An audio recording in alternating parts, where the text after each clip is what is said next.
Dogzilla, written by Dave Pilkey. Permission by Scholastic. Read by Mrs Slawson. It was summertime in the city of Mouseopolis, and mice from all across the community had come together to compete in the first annual barbecue cook-off.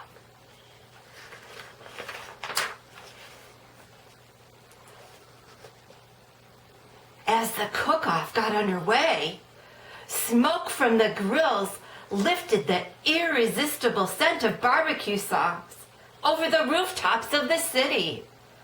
A gentle wind carried the mouth-watering smell into the distance, right over the top of an ancient crater.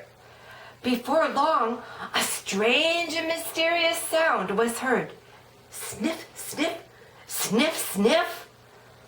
All at once, the volcano began to tremble. And suddenly, up from the very depths of the earth came the most terrifying creature ever known to mouse kind, the dreadful Dogzilla.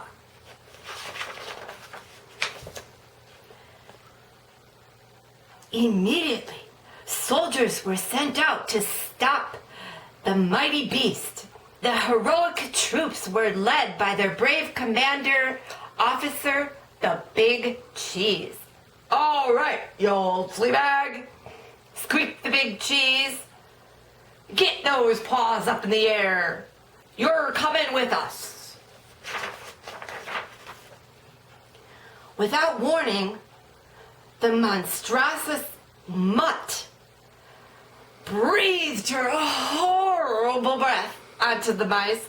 "Doggy breath!" screamed the soldiers. "Run for your lives!" "Hey, come back here," shouted the Big Cheese to his troops. "What are you, mice or men?"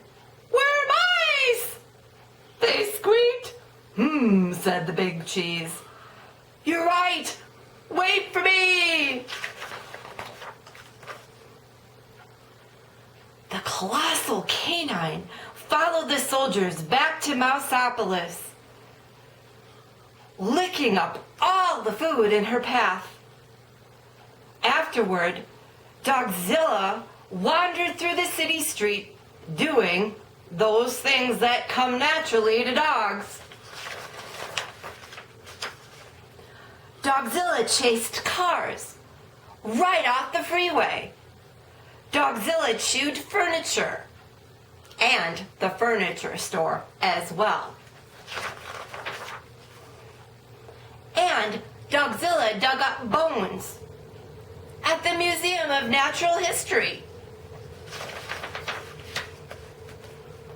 Meanwhile, the Big Cheese had organized an emergency meeting with one of the city's greatest scientific minds, Professor Scarlet O'Hare. "Gentle mice," said Professor O'Hare, "this monster comes from prehistoric times. It is perhaps millions of years old. Maybe we could teach it to do something positive for the community," suggested the Big Cheese. "I'm afraid not," said Professor O'Hare. "You simply can't teach an old dog new tricks." "If we're going to defeat the dog, we've got to think like a dog. We've got to find something that all dogs are afraid of. Something that will scare this beast away from Mouseopolis forever." "I've got an idea," squeaked the Big Cheese. Within minutes, the mice had assembled at the center of town. "All right, Dogzilla," shouted the Big Cheese. "No more Mr. Nice Guy. It's bath time. You want to take a bath?" Oh, there's the bath word.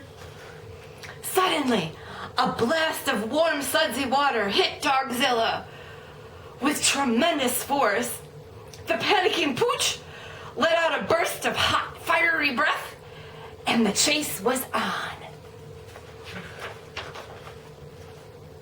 The big cheese tried to catch up to the hot dog with all the relish he could muster. Dogzilla hightailed it out of town and back into the mouth of the ancient volcano. Well, I'll be doggone, squeaked the big cheese. It worked. With the horrifying memory of the bubble bath etched in her mind forever, Dogzilla never returned to Mouseopolis. Within a year, Mouseopolis had rebuilt itself, just in time for the second annual barbecue cook-off. The mice of Mouseopolis fired up their grills, confident that they would never see or hear from Dogzilla again. However, there was one thing they hadn't counted on.